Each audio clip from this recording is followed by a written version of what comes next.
Hello, ladies and gentlemen. Welcome to the show. Listen, I'm glad to have you guys here on this Tuesday. Anyway, listen. You know, the leader of North Korea is a fellow named Kim Jong Un. Let's start the charts right here and take a look at this. Why I'm doing this show is I've covered North Korea for ages now, and back when I first started covering them, they were building their first atomic weapons. And the United States was really upset about it. All the countries on Earth were really upset about it.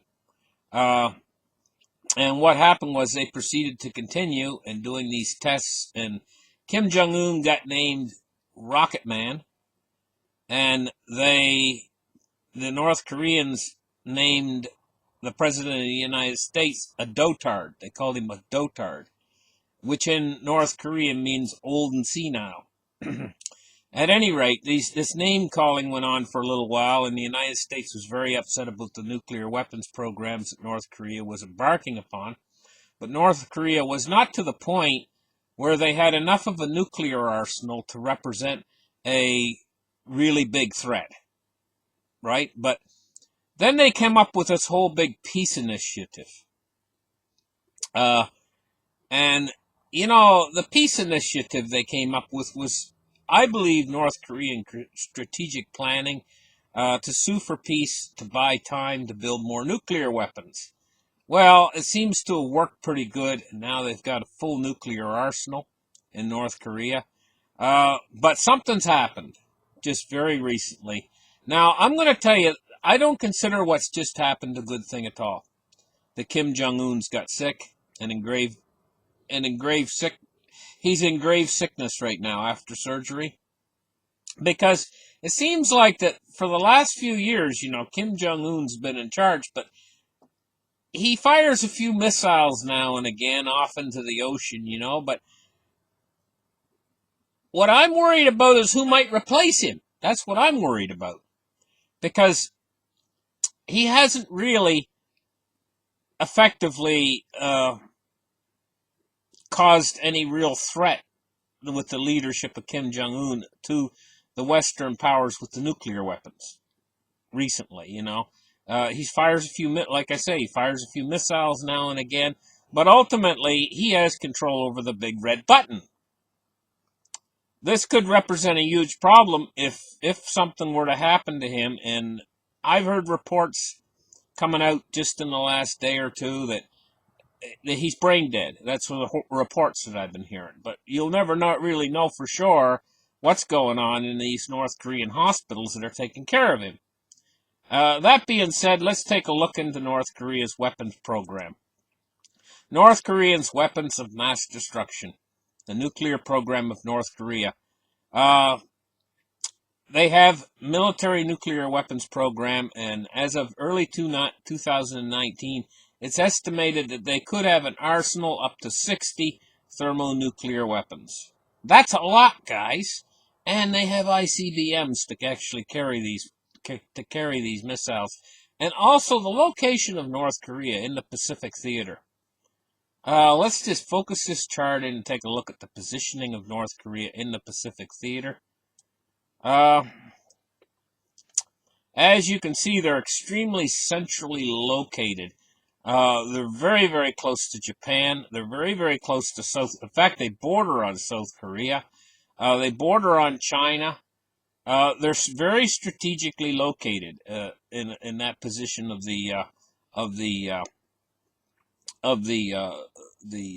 Pacific. Pacific Theater. What would be Southeast Asia. Very strategically located. And he's got over 50, probably 60. I'm thinking he's probably got like 100 thermonuclear warheads. And a lot of them are very powerful nuclear warheads developed with North Korean technology. Let's take a look at one of them right here. Now, I'm going to tell you what you're looking at. This is a few years old. And of course, they would have developed their technology even further over the last few years from when this picture was taken. But this is actually not an atomic weapon, what we're looking at here. This is a hydrogen weapon. which is 1,000 times more powerful than an atomic weapon. And this weapon has been nicknamed the Peanut, and it's a hydrogen bomb that's very, very small. And, well, you can see how small it is. It's just sitting on that bench there. It's only a tiny little thing, but I'm telling you, that thing is very powerful. When it blows up, it's got like I think they rated it at like 300 kilotons. And that puts it far more powerful than the bomb dropped on Hiroshima during the Second World War. Far more powerful, probably 10 times more powerful than what was dropped on Hiroshima. And so he has the weapons, and look how small it is. It could fit right in the warhead of some of his missiles. But he's got more. He's got more than just that. Take a look at this. These are missiles that he's displayed in his parade.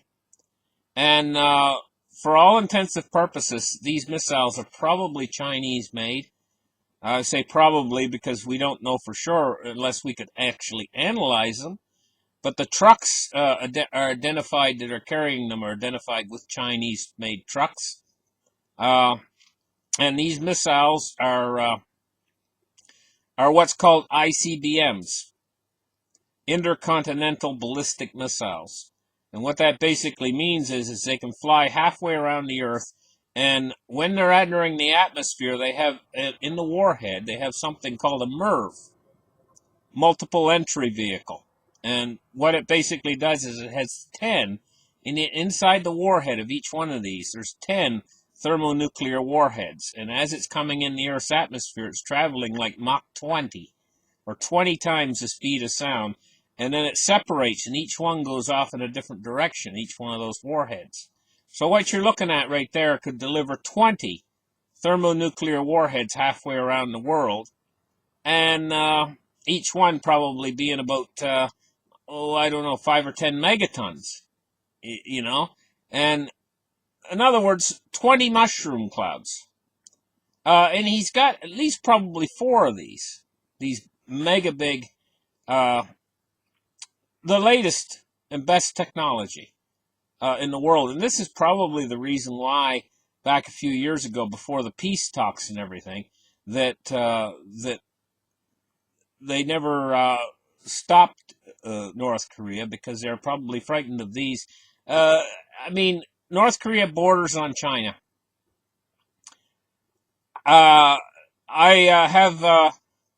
these are Chinese-made trucks, you know, and the warheads that are sitting on the back of them, you know, I mean, these are definitely super weapons. So, North Korea, it is a very, very stunningly powerful potential threat to the entire world with their nuclear weapons program. And as it's been under the leadership of Kim Jong-un over the last few years,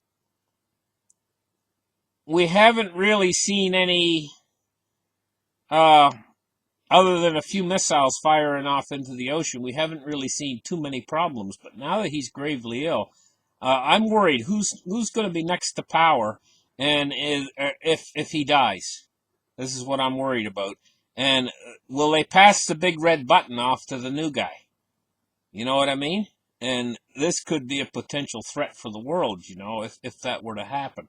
So we're not going to we're just keeping our eye on this situation right now with Kim Jong-un's health. And as strange as it may sound, I'm kind of hoping that he manages through this situation, because as a leader, you know, of the country, he seems like he's... in other words, what I'm trying to say is the next guy that gets in might be a heck of a lot worse. And it's a huge threat for South Korea. And it's a huge threat for Japan, because they're right next door, you know. And these weapons of mass destruction that North Korea has are unbelievably powerful.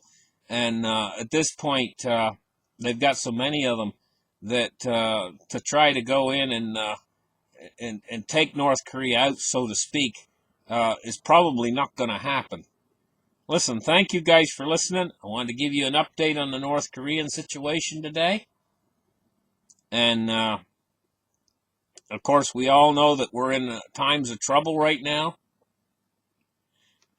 Terrible time of trouble right now. And we'll catch you guys in the next show. Bye-bye.